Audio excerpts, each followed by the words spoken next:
On va passer tout de suite au débat avec des entreprises qui sont en ligne, parce que nous avons donc dans l'innovation des systèmes d'irrigation, nous avons le groupe Tahraoui qui est en ligne avec M. Yazid Ayadi, et nous avons M. Hakim Zoubiri, entrepreneur, et M. Mahdi Lokul, entrepreneur aussi, qui vont parler de vos innovations et donc faire un débat avec vous parce qu'ils sont concernés par le système d'irrigation. Alors, vous allez arrêter le partage d'écran et on va passer tout de suite la parole à M. Yazid Ayadi, responsable export du groupe Tahraoui. D'accord, donc salam alaikum. Donc, tout d'abord, permettez-moi de vous remercier pour cette occasion ou bien pour cette opportunité parce que vraiment, c'est une opportunité très importante pour nous, ok? Donc, surtout sur le plan de développement de notre business, ou bien de développement domaine agricole surtout, pour moi personnellement pour la région de Biskra. Donc, tout d'abord, pour les gens qui parlent du groupe Tahraoui, donc c'est un groupe qui a été fondé en 1974. Donc, c'est un ensemble de sociétés familiales gérées par une direction commerciale unique, une grande ouverture possédant un capital d'expérience reconnu partout.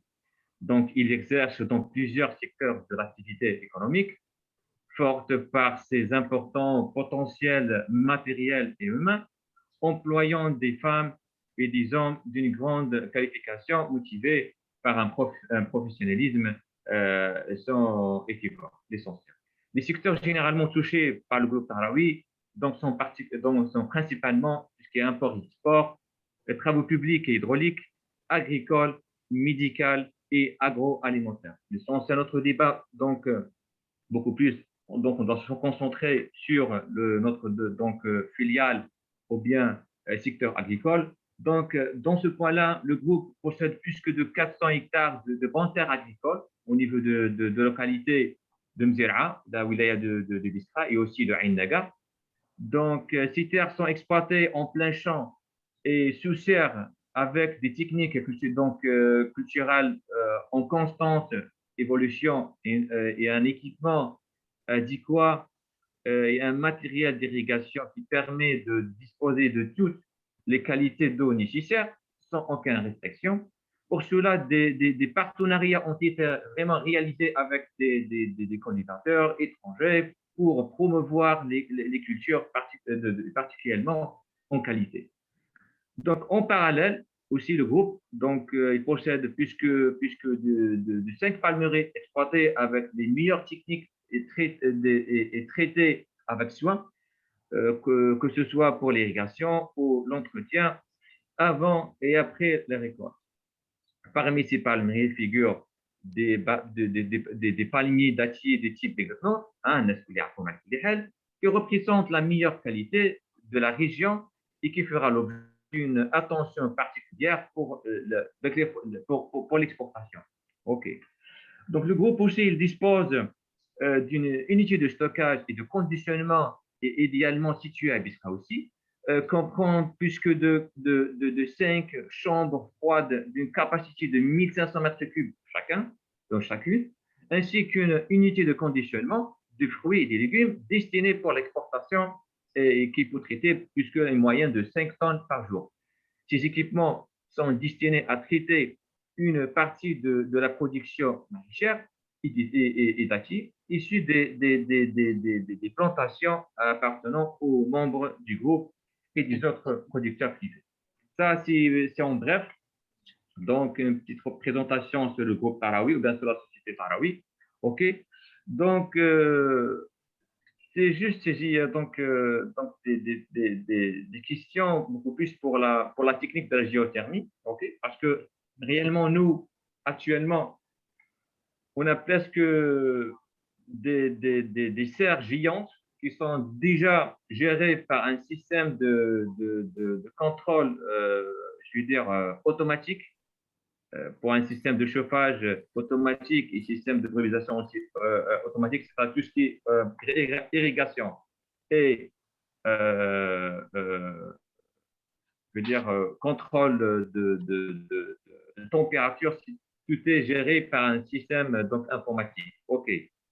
Donc, par le côté, le côté géothermie, soi-disant, actuellement, on a un système beaucoup plus qui est géré par des chaudières, c'est ça. Nous, donc on utilise l'eau, bien sûr, l'eau chaude pour assurer une température ambiante, surtout plutôt dans la terre. Maintenant, la question qui se pose, hein, c'est que pour le monsieur Kitiri, est-ce que ce système de géothermie, est-ce qu'il utilise, par exemple, un système de chauffage? Si oui, est-ce que c'est un système de chauffage à gaz, à gasoil, ou bien c'est juste qu'il utilise l'eau, je veux dire, l'eau naturellement, par exemple, l'eau thermale, ou bien, donc c'est ça la question qui se pose.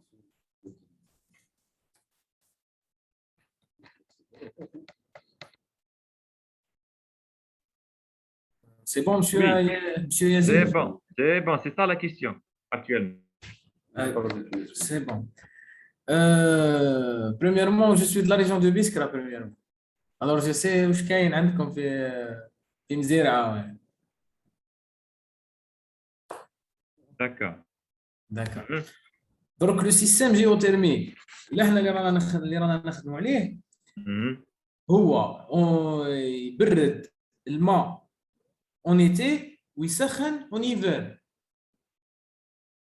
Tout en exploitant l'énergie géothermique, la fraîcheur du sol,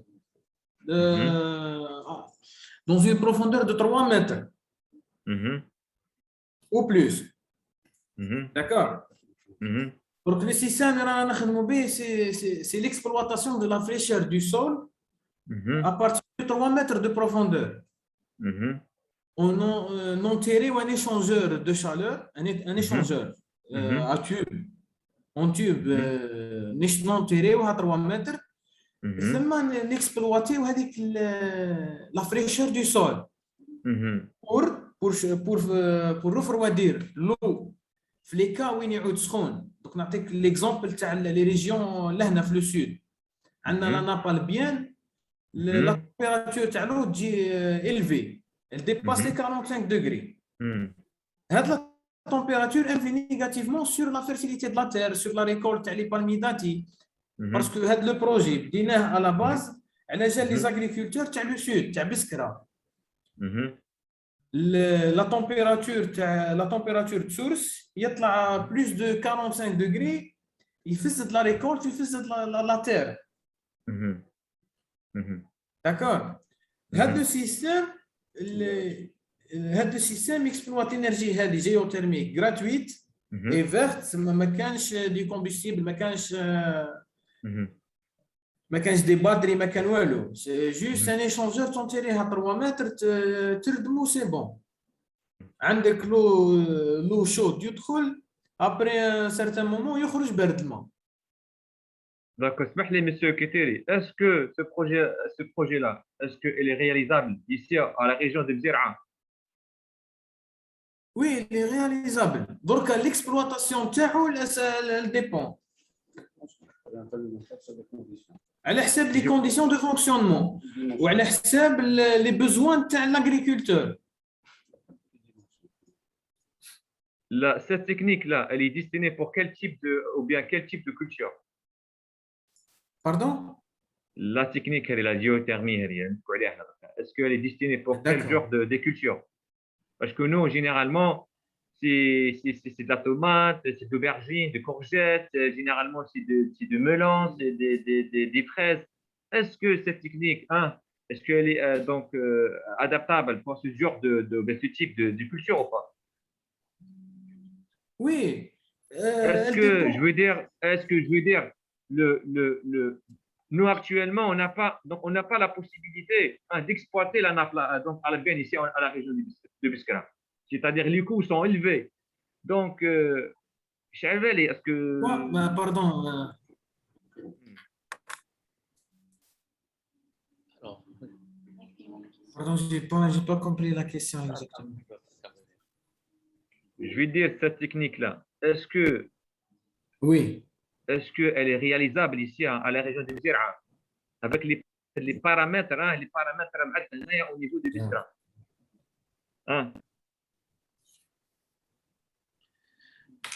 alors, Je peux intervenir, monsieur, Oui. monsieur Yadi. Bon, Oui. je suis le docteur Kamal Awass, enfin, Université de Biskra. Bon, l'initiative de cette idée était il y a 3 ans ou 4 ans, après une discussion avec les agriculteurs de Zeb al-Gharbi. D'accord.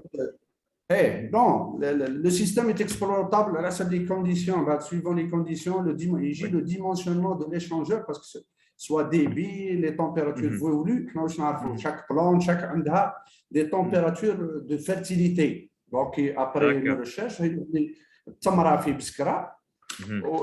بسكرة عندها لازم jusqu'à 22 degrés, 22-25 degrés, il ne faut pas dépasser les 25 degrés pour les températures de l'eau d'irrigation, sinon on va influer.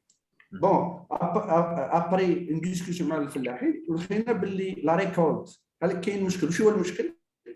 كيدخلوا التمر ريكولتي لي شومبر فرواد، يقولوا هما باللي كيف كيخرجوها تولي تكحال هي بالمعنى هذا سي لي تيرم تاع الاغريكولتور.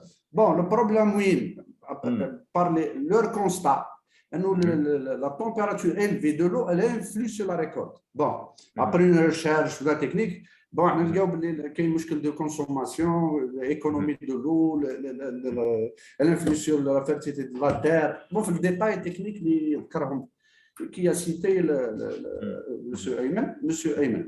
Bon, qu'est-ce que l'utilisation, ça dépend. Enfin, c'est un échangeur qui va diminuer la température de cette eau. Cette diminution est condition, à certaines conditions, on va dimensionner cet échangeur. C'est normal, à les conditions, à la température. On a qui نهبطوا vers le sud, mais il ne peut pas les surfaces exploitées à la terre à cause de l'eau, parce qu'il y a des régions où il y a 60 qui t'apportent vers le sud. La même, c'est la nappe albienne. La nappe albienne, la qualité d'eau est remarquable par rapport aux poches dans les nappes phréatiques. Mais par contre, le problème c'est que le métah سخون شويه. هذا le problème. Donc, بعد حكيت les coûts. Le premier avantage de la géothermie, l'énergie en fonction du temps est gratuite. Il n'y a ni pompage, ni chauffage, ni chaudière, il n'y a rien. Juste un échangeur, c'est un serpentin, dimensionnement suivant des conditions locales, enterré au-dessous de la terre à partir de 3 mètres, parce qu'on va exploiter la géothermie, c'est l'exploitation de la stabilité de la température à 3 mètres, à 3 mètres et demi. La température est stable entre 18 jusqu'à 22 degrés. À travers l'année, la surface, elle est stable la température. C'est un échangeur de… La technique est très simple, elle est utilisée partout dans le monde. Si on exploite la région, parce que après la discussion, il y a un problème l'eau chaude, les nappes phréatiques, il y a 17 degrés, 18, 20. Mais le problème, les poches sont la quantité, mais et en même temps, la qualité de l'eau n'a que ça par rapport à l'albien. C'est vrai, l'albien, le muscle est profond. Le coup de pompage, هو اللي breveté, celui qui a été breveté. Monsieur Kiteri. Alors, oui. on a un petit peu un timing à respecter parce qu'il y a beaucoup d'intervenants. Donc, c'est vrai que c'est une question très importante. Sur cette question, je vais passer la parole à monsieur Attar Abdelmajid, qui est membre de la Fondation Filaha et qui est en ligne, qui est un expert et qui va parler tout de suite. Monsieur Attar, à vous la parole. Merci, c'est Amin. Merci, monsieur Kiteri. Est-ce que vous m'entendez? Oui, 5 sur 5, oui. Bien. J'ai une question technique, très technique, moi, qui ne concerne pas tellement l'agriculture, mais qui vous avez parlé d'Albia. Vous avez parlé d'un échangeur qui est enterré à 3 mètres. L'Albien, aussi bien que ce soit l'Albien classique ou le continental terminal, c'est de l'eau qui est très chaude, effectivement, mais c'est de l'eau qui est généralement très chargée, pratiquement dans tout le sud, en dehors de la région des Foghara, c'est-à-dire la partie sud-ouest du Sahara. Or, cette eau est très chargée et moi je sais qu'elle pose un sacré problème de dépôt de sel à partir du moment où on la met dans les conduites ou à partir du moment où on essaye même de la refroidir. Bekri, les villes, les villages, etc., de toute la partie entre Biskra, l'Oued, tout le long du Oued Ghir étaient alimentés par l'Albien et on avait en surface ce qu'on appelle des refroidisseurs. Et les refroidisseurs, au bout d'un an, 2 ans, ils étaient complètement chargés avec des sulfates de barium, avec des épaisseurs extraordinaires. Et ce qui fait que votre système maintenant, est-ce que vous avez envisagé ce problème de dépôt de sel dans l'échangeur? Parce que s'il faut changer l'échangeur tous les ans, il faut creuser tous les ans et décreuser encore, déterrer l'échangeur tous les ans, voilà, tous les 2 ans, ça a un coût économique. Alors, est-ce que vous avez envisagé justement cette incidence économique sur ce procédé par rapport à l'utilisation en irrigation? Peut-être que dans de grandes exploitations, ça peut être économique, mais dans de petites exploitations, j'ai bien peur que ça soit complexe. Voilà, merci. Alors, merci de votre intervention. Bon, je pense que c'est un problème, on peut discuter très longuement. On va passer, poursuivre le programme. La parole à M. Hakim Zoubiri, qui représente une entreprise oléicole, et il va nous parler de son expérience et de la problématique du système d'irrigation.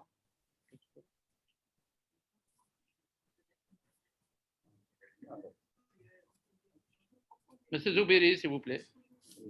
Ça y est, il est passé.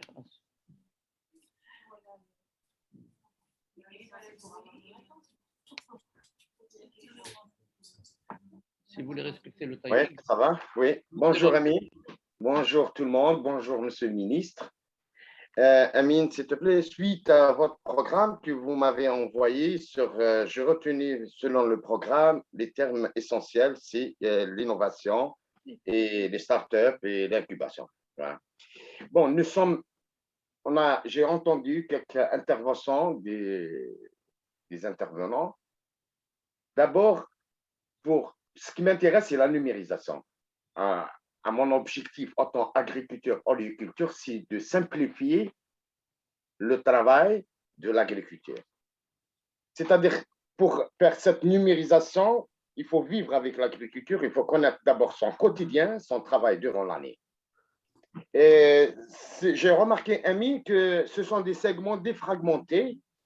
Or, ce travail-là, c'est un travail différent de secteur, c'est un travail horizontal.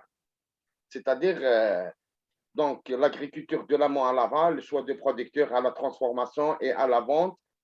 Donc, pour arriver à la numérisation, je pense qu'il faut faire un recensement au sein de l'exploitation, de connaître l'agriculture, de connaître ses problèmes et de prendre en charge ces solutions aux problèmes de terrain. À mon avis, la numérisation, c'est de simplifier, ce n'est pas de compliquer, certainement.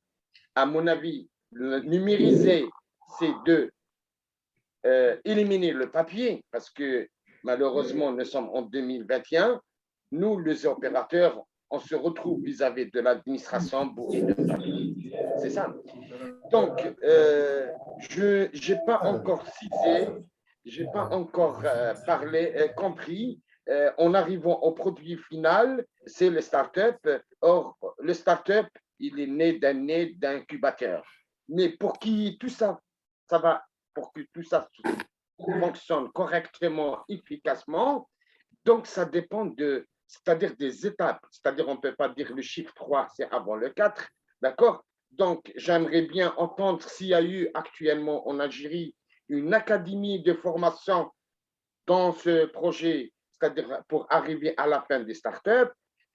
Quel est le matériel qui sont en train, nos startups algériens, qui sont en train d'utiliser actuellement? Parce que c'est un dispositif de matériel tel que pour stocker l'information, pour donner une formule ou bien une application qui va aider l'agriculture. Donc, l'agriculteur tout seul, il est décortiqué par rapport à ce dispositif.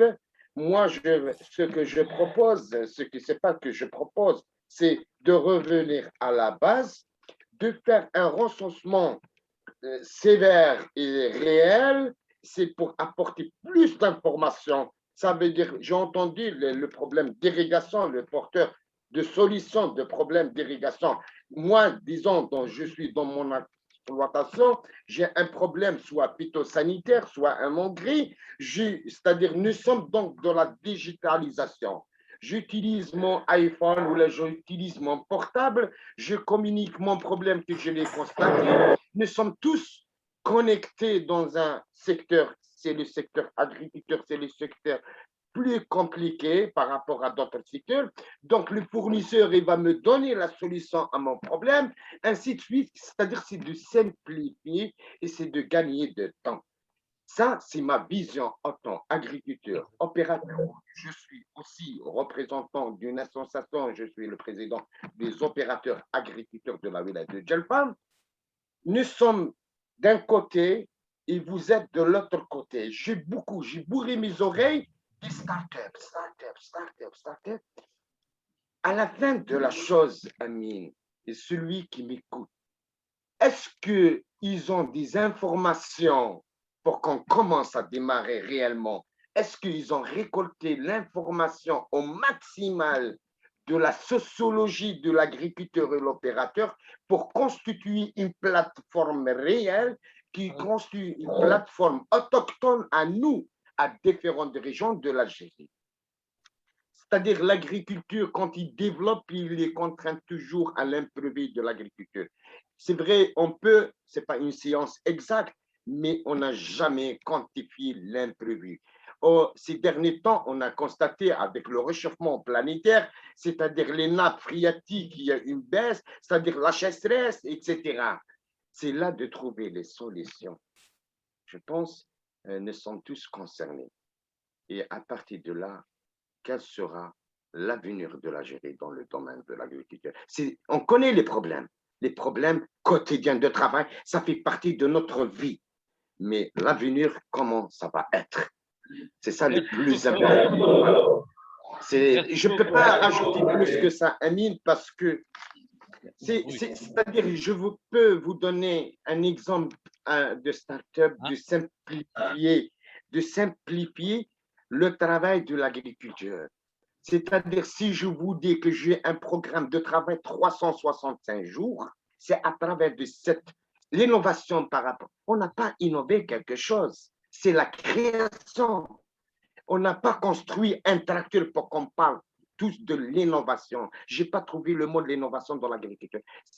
L'innovation, c'est la numérisation pour moi. C'est de simplifier la vie de l'agriculture. Et c'est ça. On a un objectif, on a un point, c'est-à-dire une projection. C'est comment on simplifie le temps. C'est tout à fait normal. Ça va être un espace, c'est de l'ère de création qui va informer, qui va donner plus d'informations. C'est-à-dire, demain, si on a besoin de la pomme de terre, on saura à quelle région on va. Et tout ça, c'est la numérisation. C'est un travail de la base. Je ne vois pas la numérisation, elle fonctionne en même temps avec le papier de l'administration. Il y a quelque chose qui ne va pas dans ce sens et j'aimerais bien avoir une réponse par rapport aux personnes compétentes qui peuvent m'aider pour m'expliquer plus de détails. Ça, c'est mon point de vue d'un agriculteur. Et je vous remercie pour votre attention, ce que j'ai dit. Merci. Merci, Dr Zouberi. Je rappelle que vous êtes un exploitant d'abord de formation de vétérinaire, docteur vétérinaire, et vous êtes exploitant au lait-école, très important dans Nusara. Et bien sûr aussi, vous avez exploité pas mal de terrains de surface de céréales aussi. Bien, on passe à l'autre entreprise agricole qui devait intervenir, donc, c'est Mehdi Loukil. Mehdi Loukil, est-ce qu'il est en ligne? Agriculteur au niveau d'Adrar. Warrak. Alors, tu mets ton micro, Mehdi Loukil, vous pouvez battre votre micro, s'il vous plaît. Voilà, très bien. Bonjour à tous, vous m'entendez? Oui. Très bien, très bien. Bonjour Amine, bonjour tout le monde. Merci pour l'invitation déjà. Et je voudrais féliciter déjà les startups pour le bon travail qu'ils ont fait à Tekam Saha. Bon, moi je me présente, c'est Loukil Mehdi, je suis de formation agricole et exploitant et investisseur agricole dans la wilaya d'Adrar, pour être plus précis, dans la commune de Sba, pour ceux qui connaissent. Moi je voudrais dire que l'agriculture, enfin l'agro-industrie et l'agriculteur doit avoir un lien en amont et en aval. Parce que ça doit être il faut changer ces logiques d'individualisme. Il faut être dans une logique collective, une logique participative. Donc, le leitmotiv d'un bon partenariat, c'est le développement économique collectif. Bien entendu, en intégrant des structures d'intégration qui seront, comme on l'avait cité tout à l'heure, j'ai oublié son nom, le schéma logistique, qui est très, très important pour qu'il y ait le lien entre l'amont et l'aval. Ceci étant, je vais pas trop m'attarder, mais je vais entrer dans le vif du sujet concernant les startups et les innovations. Moi, j'avais tout à l'heure soulevé quelques questions concernant Monsieur Khetieri. Voilà. Khetieri, voilà. Moi, je voulais poser comme question son innovation en termes qu'il soit start-upper, quel problème cette recherche va résoudre comme souci. De un. Et quelle solution? Bon, le problème et en quoi la solution est innovante et différente. Deux. Et quelle est la promesse ou quel est comment on dit en anglais, le vote closing que ça va nous amener. Ça, c'est 2, 3.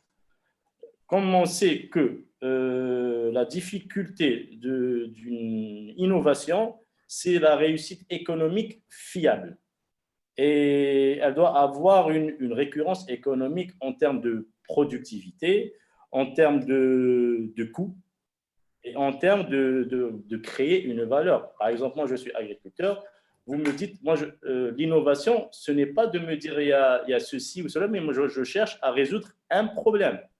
Par exemple, dans mon exploitation, si on me dit demain, on vous règle les problèmes des intrants, ou comme l'avait dit tout à l'heure, régler le problème du transport, bien qu'on pourrait voir le problème d'une autre manière.